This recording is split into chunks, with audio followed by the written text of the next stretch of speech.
புனித லூக்கா எழுதிய நற்செய்தியிலிருந்து வாசகம். அதிகாரம் 5, இறை வார்த்தை 12 முதல் 16 வரை. இயேசு ஓர் ஊரில் இருந்தபோது உடலெல்லாம் தொழுநோயால் பாதிக்கப்பட்டிருந்த ஒருவர் வந்தார். அவர் இயேசுவை கண்டு அவர் காலில் விழுந்து, ஆண்டவரே, நீர் விரும்பினால் எனது நோயை நீக்க உம்மால் முடியும் என மன்றாடினார். இயேசு கையை நீட்டி அவரை தொட்டு, நான் விரும்புகிறேன், உமது நோய் நீங்குக என்றார். உடனே தொழுநோய் அவரை விட்டு நீங்கிற்று. இயேசு அவரிடம், இதை யாருக்கும் சொல்ல வேண்டாம்.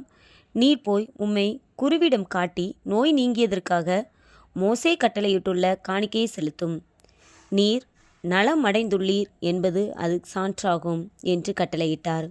ஆயினும் இயேசுவை பற்றிய செய்தி இன்னும் மிகுதியாய் பரவிற்று. அவரது சொல்லை கேட்கவும் தங்கள் நோய்கள் நீங்கி நலம் பெறவும் பெருந்திரளான மக்கள் அவரிடம் கூடி வந்து கொண்டிருந்தார்கள். அவரோ ஆள் நடமாட்டம் இல்லாத இடங்களுக்கு சென்று தனித்திருந்து இறைவனிடம் வேண்டி வந்தார். கிறிஸ்துவின் வாழ்வு தரும் நற்செய்தி. கிறிஸ்துவே உமக்கு புகழ்.